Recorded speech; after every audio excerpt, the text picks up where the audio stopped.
Hey everyone, welcome to On the Line. My name is Addison and I'm a 15-year-old aspiring sports broadcaster. On the Line is a sports podcast that highlights the stories of high school and college athletes so you can get a behind-the-scenes look at what it takes to be the best.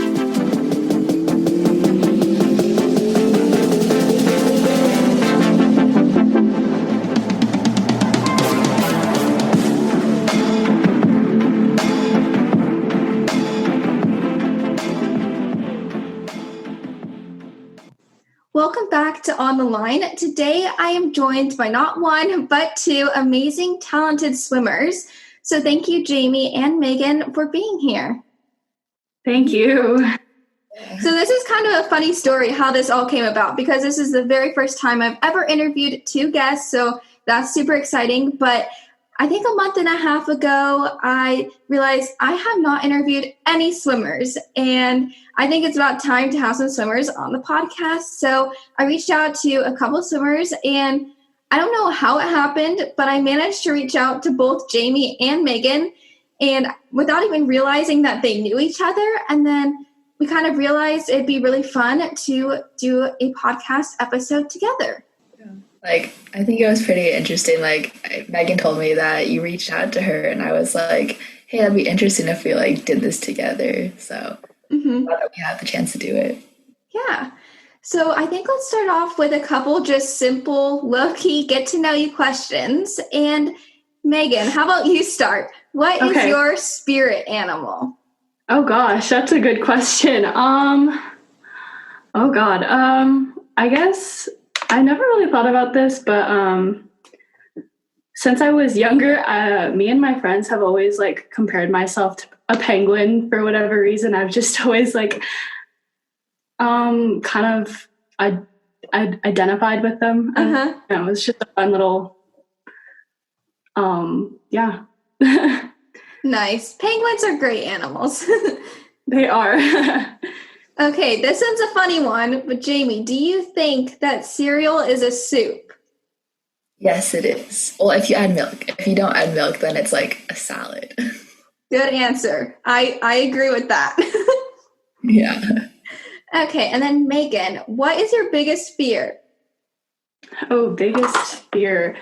Let's see. I definitely am a little claustrophobic. So when it's comes to elevators and tight spaces, I do get a little nervous. Yeah. And then Jaime, what is your favorite subject in school? Ooh, that's a hard one. I think it would either be math or science, or specifically chemistry. I've always liked math, but I felt like chemistry when I took that was probably it piqued my interest the most. So couldn't be me. I wish. I'm definitely more into English and history, but yeah. Now, I have a question for both of you guys. So whoever wants to answer first or comes up with an answer, just go ahead. But what is your most embarrassing swim moment, if you have one? Oh, I know. Off the spot? Okay. So there was this one time, I think I was 12. So I was swimming the 200 backstroke for the first time ever, just because I never do backstroke. And so I was at this really small meet, but then I didn't realize that I missed my race. And so everyone was at the block already. So I was running to go there, and I was on the other side of the pool.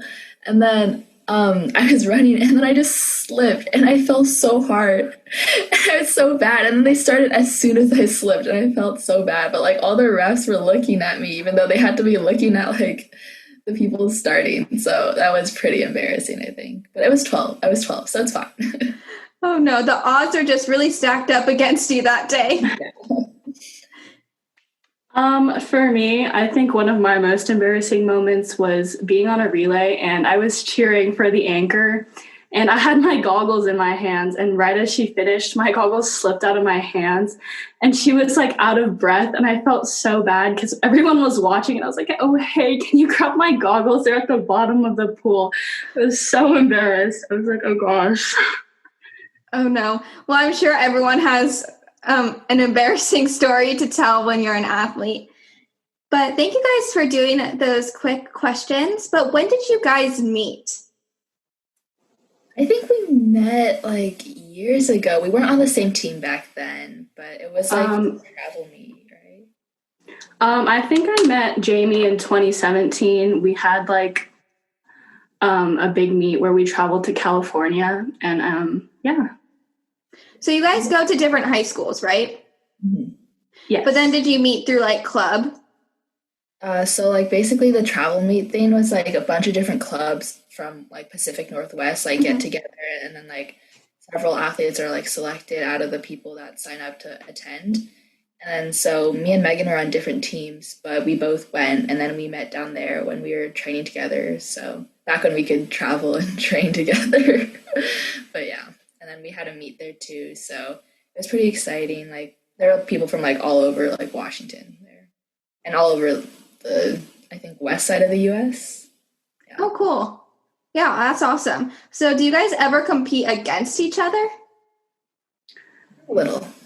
Yeah, we've been doing like in-house like meets, and I mean, I guess we get the chance to because our age group is just, we're all together now, but Jaime swims different events than I do, so it's, when we get the chance to, it's pretty fun. That's funny how it never, like you guys never overlapped on events, because that'd be kind of interesting being friends and competing against each other. I mean, we do overlap a tiny bit, but most of the time, like Megan's like way more of a sprinter than I am. I'm more like mid distance, and I like dabble in the sprint events every now and then. So. I see. So Jaime, how old were you when you started swimming? I think the first time I touched the water was like, I was like 5 or 6 because I was like super scared of the water back then. But I think my first time that I like actually started like swimming, not laps, but just like, I guess what you would consider like swimming. I think I was like 7 or 8 maybe. And then Megan, what about you? I started lessons when I was about 4. I was pretty young. My brother was a swimmer, and so I always looked up to him and did what he did. Mm-hmm. Yeah, I think that's what happens as a younger sibling.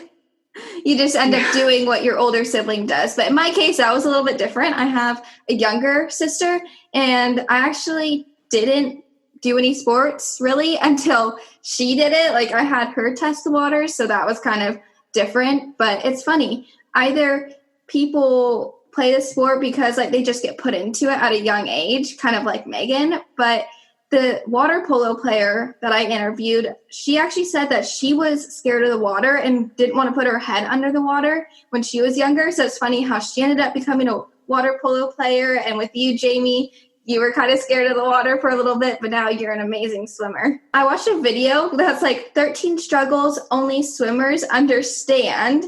So I want you guys to rank these struggles from the most tolerable to the worst. So the 3 struggles are morning practices, ripped caps, and getting water in your ears. So whoever wants to rank those first.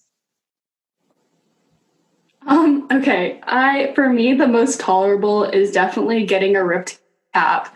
That can sometimes be like beneficial if you're in like a really hard set or something. And then probably getting water in your ear, which can be really annoying, but it's very tolerable and just not something that bothers me too much. But it's also can be very annoying to get out. And then I think the worst thing is morning practices for sure. It's like it just drags you down for the rest of the day. And it's just like, God, it's so early and cold and everything. It's just awful.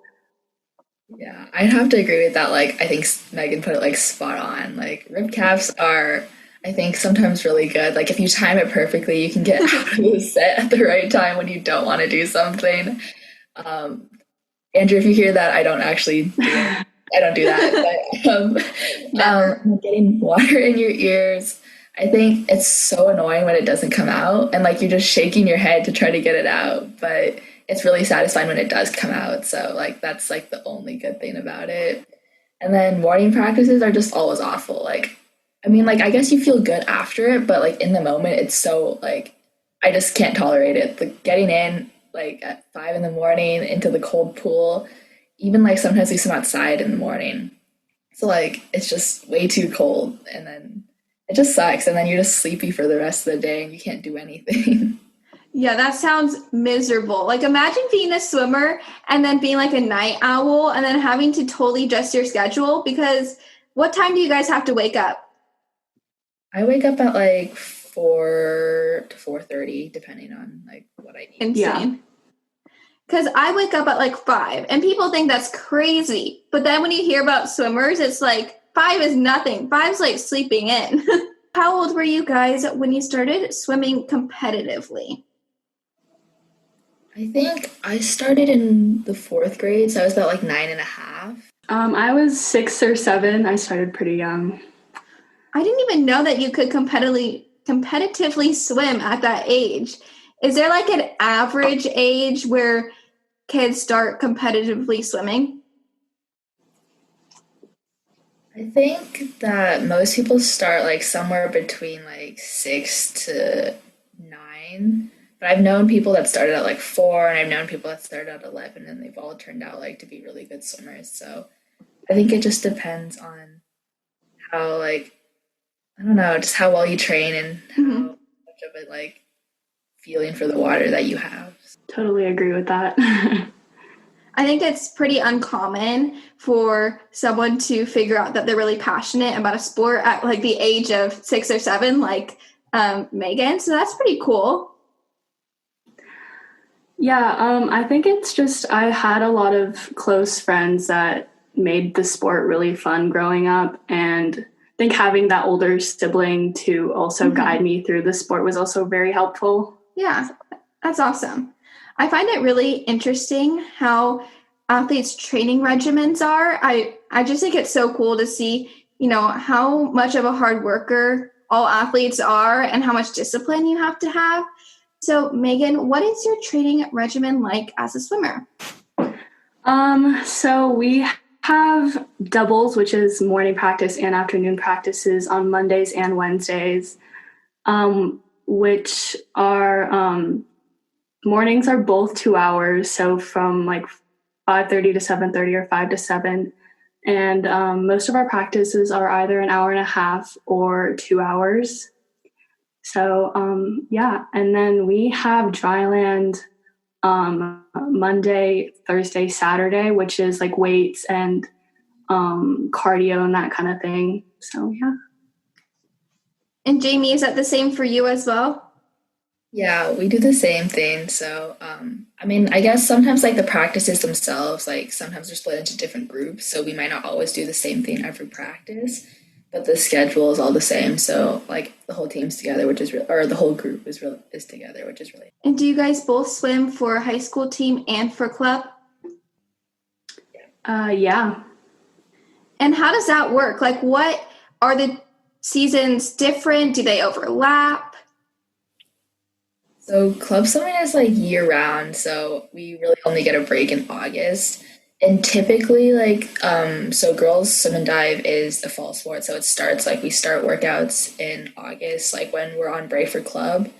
But the majority of practices happen to overlap with club swimming. So for me, I always prioritize club unless we have like a dual meet or we have like Kinko's, districts, and state. Those are always the priority. But other than that, club practices I always go to, and I guess this isn't really a great thing, but most of the time for high school practices, I show up once a week, show up for like 20 minutes and then go home and do homework because, I don't know, it's just really hard to balance both. But I think just getting the chance to race with my high school team is really nice. So that's why I keep doing it. Sadly, you can't be two places at once. If only that was a power. But yeah, that must be really hard to juggle both club and high school, because I'm sure both of you guys would love to be spending equal amount of time for both, but that's just kind of what happens when you are super busy, and I'm sure it's really hard with school as well. And I have seen your guys' lists of accolades, and they're pretty long, but what are your guys' biggest achievements?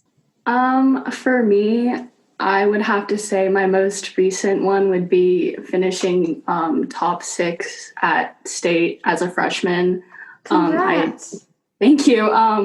I just felt really proud after that, and I was just really excited overall. Wow, that's amazing. Thank you. I think for me, it's probably also with state, just because that was like one of the more recent meets we've had. So I won the 100 free last year, which was pretty surprising for me, just because I've never really considered myself a sprint freestyler. Like, I've always done butterfly. But I think if you want to go outside of high school state, last year, like, our club team won the winter junior national meet, and I think that was pretty cool. Just like, we were racing against so many big teams from across like the nation, and Oh my it was gosh. just really great. And I think we placed second in a lot of relays, so I was really glad to be like a part of that. So I think that was a great thing. Yeah, that is so awesome. Congrats, you guys. Thank you. What is your guys' favorite pools that you have swam at? See, Jaime, do you want to go first on this one? Yeah.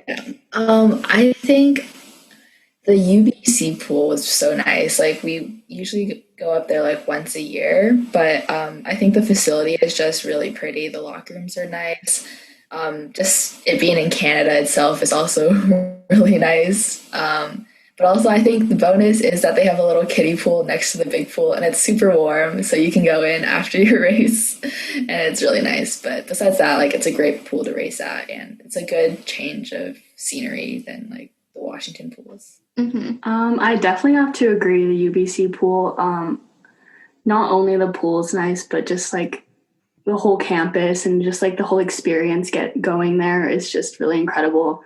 And like going down to that meet, it's just, you see so many amazing swimmers and like Caleb Dressel and all those people, and it's always so exciting to see. I don't know if you can disclose this information, but do you have a least favorite pool that you swam at? Oh, for sure. Okay, so there's this one pool on Mercer Island. It's called Mercer Island Country Club.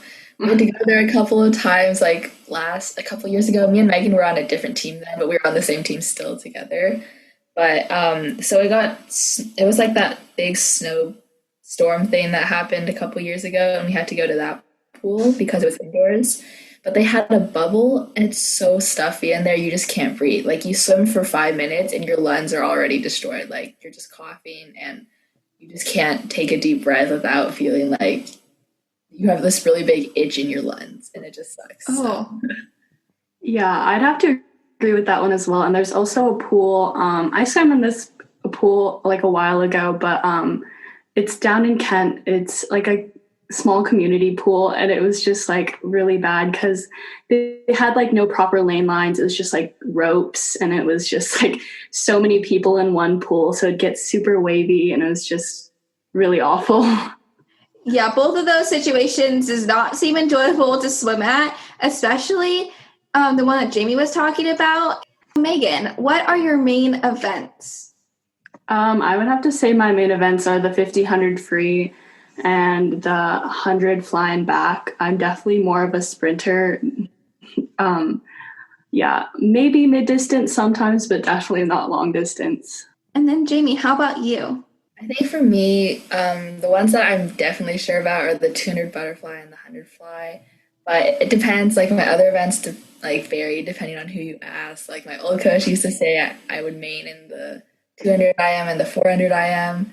And then some coaches would say I main in like 100 free and 100 breaststroke too. So it's just kind of like, it depends on what the coaches want me to swim. But yeah, 200 fly and 100 fly are definitely there. Do you guys get to choose what events you swim, or is it like your coach, or is it kind of a mutual conversation on determining what events? I think it really depends on what type of meet we're swimming. For like smaller meets, I think it's really individual, but like for bigger meets where we're like competing against other states, I definitely think it's a mutual kind of decision. Yeah, I would agree. Like, some coaches, like, they sign you up for events, and then like sometimes you're forced to swim those, but other times it's like open for discussion. But at some really small meets, you can just pick and choose whatever you want. So it's like a good time to choose events you don't normally swim. There seem to be a lot of different events. So how many do you swim at a meet?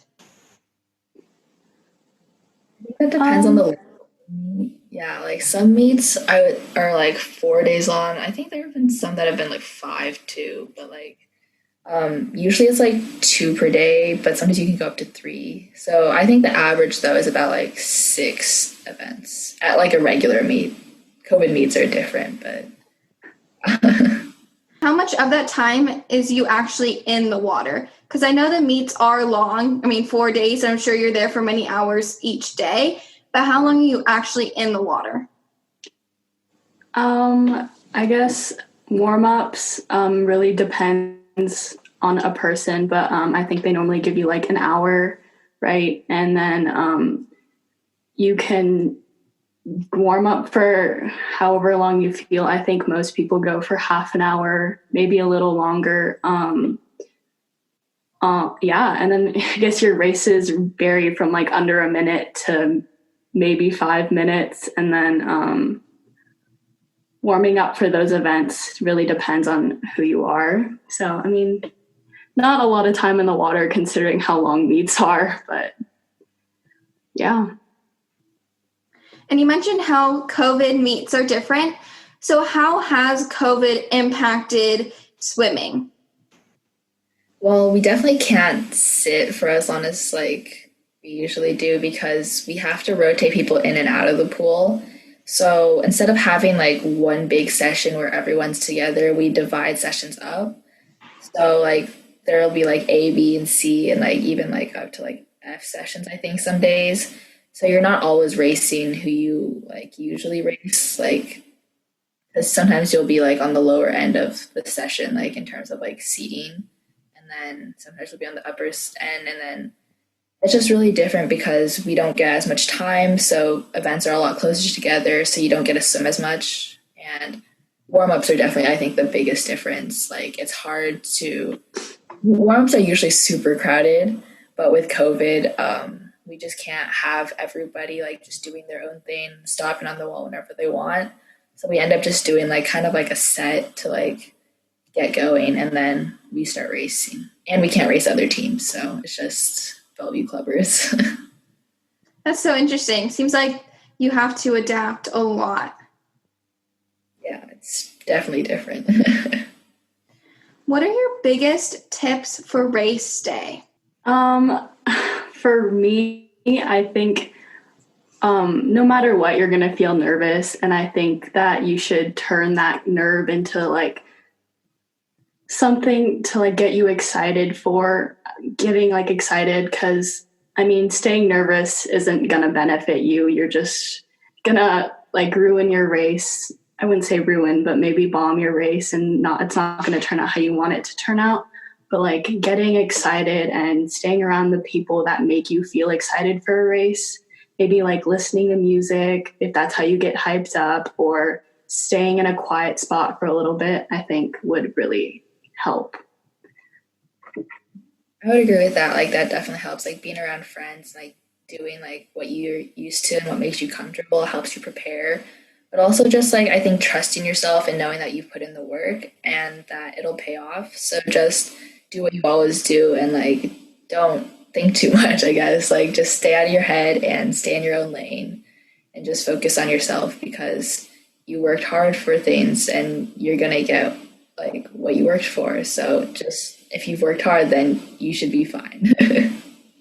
It's interesting because every athlete has a different way of handling nerves. And for me, when I was a dancer, dancing competitively, I know I like to be kind of in my own zone, just listening to music by myself, just by myself. And some people, they like to be with their friends and kind of almost get their mind off of things in a sense. So I know it took me a while to figure out the best way for me to calm my nerves. Jaime, what if you had to swim one stroke, only one stroke for the rest of your life, what stroke would that be? I think for me, it's a no-brainer. It'd be breaststroke. So breaststroke is just like you see all the old people doing like breaststroke in the pool just because it's such an easy stroke. It's so relaxing if you like don't worry too much about going fast. Like freestyle, like I feel like freestyle just gets boring, but like it's also not too hard. But breaststroke has like a certain rhythm that you fall into, and it's just really slow and steady. It doesn't take any effort.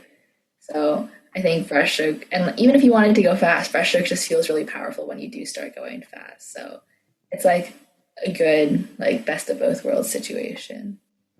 I definitely think freestyle. Freestyle's just always been like a comfort stroke for me. I always would, if it were a choice set, I would definitely choose freestyle. I don't know. It's just, for me, I can go easy and I can go moderate and it's just my favorite stroke easily. I did swim for a little bit. It wasn't my thing, but I don't know how old I was, but my favorite was backstroke. I don't know. I just felt like the most comfortable with that. Like it was the least scary.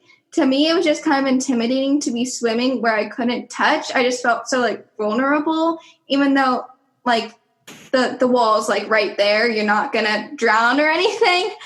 But I definitely felt like backstroke was like the safest. But yeah. I think backstroke it's nice when you're going really slow, but as soon as you try to go fast, it becomes like the hardest stroke. I think it's even harder than butterfly. Like backstroke is like the one stroke that I never do, so it's definitely hard. But I think when you're going nice and easy, you can pull on the lane line every now and then, so that makes it pretty easy. Yeah, I'd also have to agree. Backstroke's really nice going easy because you can also just breathe like the whole time, and it's just like not having to worry about a breathing pattern or anything. It's just really nice. And then, Megan, what is one thing that you cannot live without as a swimmer? For me, just probably my hydro. I like carry it everywhere. I just always find the need to be hydrated because swimming just takes a lot out of you. And building off of that, I just think snacks in general, just keeping my energy up is just something that is very important because it just I always feel so drained no matter like what time it is. So it's, yeah. And then how about you, Jaime? For me, I think my paddles are my favorite and like most necessary thing that I use at practice, like even this morning. So I hate doing really long like freestyle sets. So usually I just end up like pulling, so like I just don't kick. And so it's nice to have my paddles because whenever like everything, like if my arms and my legs all feel heavy, like I can still pull and like it still feels good. So like they're always there for me when I don't feel so great and when I don't feel at like my prime. So it's just nice to have something so reliable and like so comfortable to use during practice. So do you use those to kind of give yourself a little bit of a break, but then continue working on the technique? Yeah, I like when it comes to like certain sets, it's just easier for me to focus on finishing the set because some days like it's just really hard to think about anything else. So paddles help me just like take a break from like what I'm used to, like just because like strokes sometimes if you do it for too long it just gets really boring and then you start getting into your head a lot. But paddles help me like zone out because I can just focus on like I don't know, just getting through the set because sometimes that's just all I need. I know, Jaime, you are committed to Princeton, right, for swimming. Congratulations on that as well. But when did you realize that you wanted to swim beyond high school? I think I always knew I wanted to swim beyond high school just because like swimming is always like since I started like it has always been like such a big part of my life, like from like friends to like giving myself a sense of purpose and like even just staying in shape. Like it's just something I don't think I could live without. Like days go like when we don't have practice, like since we had snow just this weekend, it's been really weird to not have practice. And so something just feels like it's missing. And I think being able to swim in college would help fill that gap. And you are a sophomore, right? Yes. And then have you decided if you want to swim beyond high school or not? I do plan on it. I definitely think it's something I want to do. It looks really fun and exciting just because I have a lot of older friends who are already committed and in college swimming, and they make it look so exciting. It just looks like something I want to do. Do you have a dream school at all? No, I don't. Not yet. Well, you have plenty of time. Yeah. And then, Jaime, what made you decide on committing to Princeton? I know I could be wrong, but according to Google, it's one of the best colleges for swimming. I think it is the best Ivy League. They won Ivy League champs just this past year. Hmm. But, and I don't think it's exactly the top like D1 schools. Like those are mostly in like Virginia, Texas, and like California. But Princeton is definitely like getting there. Like it's definitely one of the fastest growing programs I think in the nation. And just like considering how like academically driven the students at that school are, like being able to balance swimming and school like that, like it's just pretty exceptional, I would say. So I think that was like the biggest thing that attracted me to Princeton. And do you guys have any tips on how to balance swimming and being an athlete with also being a student? I think just knowing your limits for both, because a lot of the time I know some people who get really burnt out from just pushing themselves so hard at practice and like forcing themselves to go to practice when they know they're like mentally drained and they need a break, but they feel the need to go. And I think just like knowing, okay, I need to take a break and like I can take a break, I'm allowed to, is really important. Yeah, I would agree with that. Like, I've definitely felt a little bit of that burnout that Megan mentioned, but I think it's also just learning when to like close the book at night. Like, you have like long days of swimming, and then going home to do homework is just sometimes a little too much. So, like, do what you need to do, but like, if you're like studying for a test and you're trying to like, you're really worried about it, but like you feel like you've done all that you can, don't like keep pushing yourself. Just like sleep is so important. And like I think junior year is definitely like was really hard for me just because I didn't get much sleep because I was taking too many like hard classes and then swimming like so hard just because of like recruiting and stuff.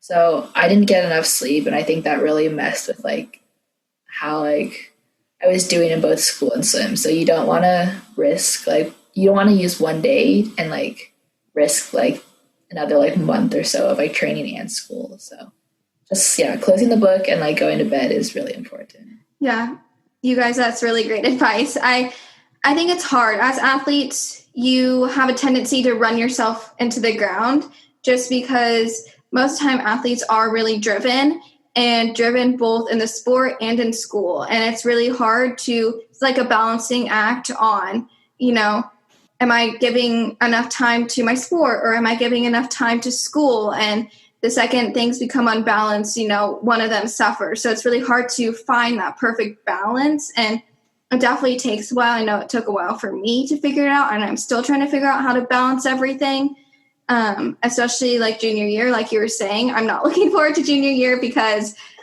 yeah, that's definitely going to be another monster to tackle. I know you mentioned a little bit about the recruiting process, Jaime. So what was that like for swimming? I think to start off that it's just really different for everyone. I committed, I think, May of junior year, so towards the end of junior year. Or no, I committed July, but I technically committed in May, but I didn't post it until like June or July, I think. But there were some people that recruit or that committed even before junior year started. So typically, though, D1 swimming at least, you coaches can't talk to you until June 15th. So that's when like the recruiting really starts, unless you're looking to go D3, then you can talk whenever. But a lot of the beginning part is just expressing interest to coaches, talking to like people, I don't know, just like reaching out and like emailing them. They'll reach out to you too if they're interested, but sometimes like they might not notice you immediately, but you might be a good fit. And there are also a lot of things just like questionnaires at the beginning. But then after that, it's just like staying in communication with the coach, getting to know each other, getting to know more about the school and the team and like training and just seeing if it's a good fit for you. But also I think the coaches do a lot to reach out to you and like learn more about you and try to figure out who you are as a person, whether it's in the pool or in school or even just in general, like personality wise, like if you're a family person, if you're like a social butterfly or something. So but then after that, like if they feel like it's a good fit, people usually take official visits. So I took 2 visits. I took one to Princeton and Harvard before everything got shut down. I had more lined up, but I couldn't take them because the pandemic hit. So But usually the trips are, so like official visits are like all paid for, like all the necessities, like your plane, like food, everything like that is paid for. So you just get to go there and relax and like meet the team, meet other recruits, and just like have fun for like 48 hours, I think is the limit. But yeah, and then after that, like the official visit is like one of the bigger steps, I think. Then coaches and the team get an impression of who you are, and then they'll talk about it amongst themselves, and then they'll decide like, oh, like, do I think this person would be a good fit to the team, and like, do I think like you would like benefit from what they can contribute. And so I think usually scholarship money is offered like after an official visit.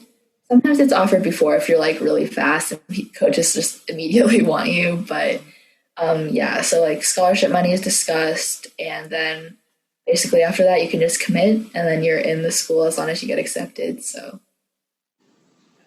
Awesome. That sounds so cool. Like, I bet it's stressful, but it also seems like it could be a fun experience. Well, good luck at Princeton, and hopefully, if COVID allows, you'll be able to go there and swim. thank you. Yeah, I'm really looking forward to it. So really hope so too. Fingers crossed. Yeah. Okay, so my dad usually likes to make his contribution and give me an idea of a question to ask. So this is his question. How far do you think you can swim without stopping? Oh, that's a good question. I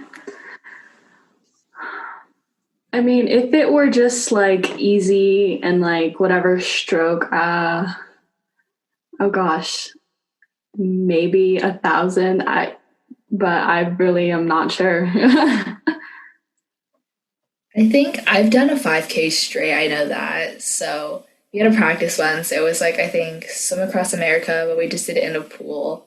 And so everyone had to do a 5K before they could leave. And I was like, I just want to leave. So I just did it straight. And I feel like I could have done more after that too, because it was like really just cruising. So I would say maybe I could go to a 10K before I'm really like fatigued, but I would get really bored. I know that. But if I really had to, probably a 10K. Wow, Jaime. That's impressive. Yeah, that's so impressive. But you were very exhausted after that. For sure. I need to eat a lot of food after that. But I bet.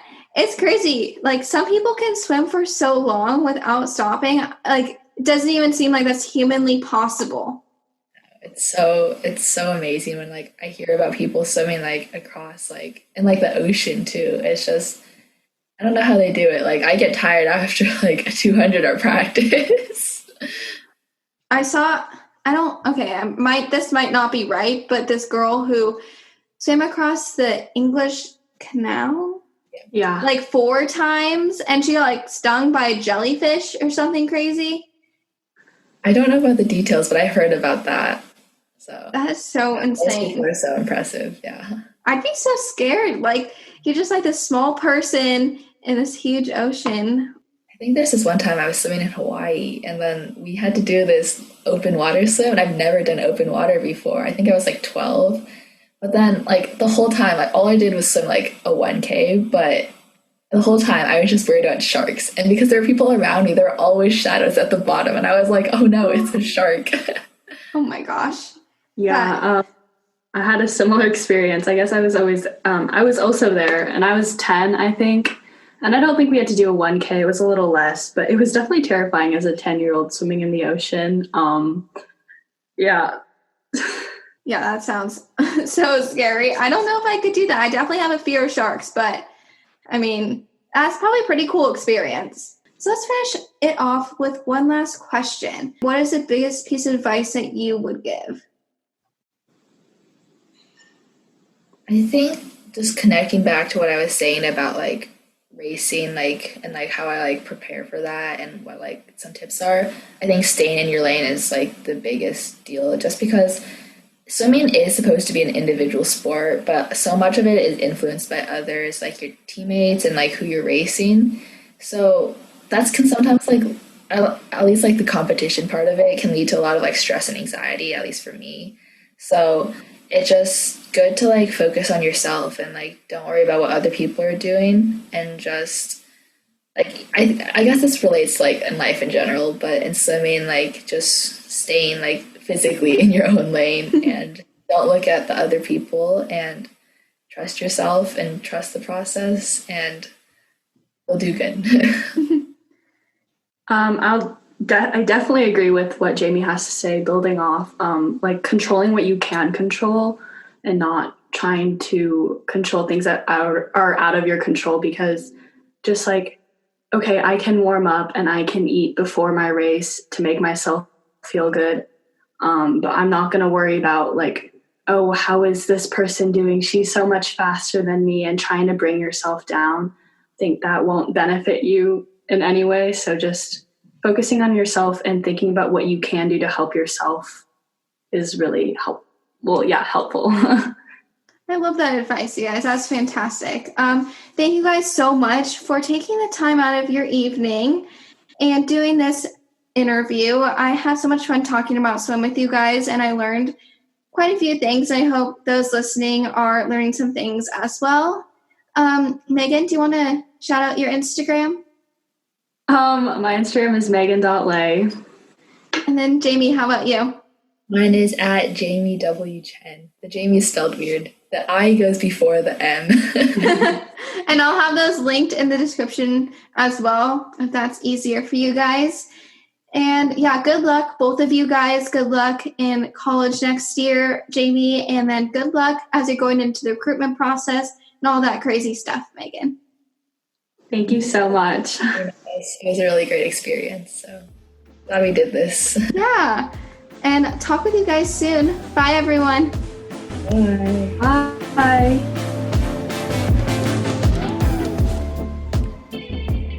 Thank you so much for listening to this week's episode of On the Line. I upload new episodes every Sunday at 12. Don't forget to subscribe on YouTube, leave a comment on Apple Podcasts, and follow On the Line on Instagram, and all those links will be in the show notes. Thank you.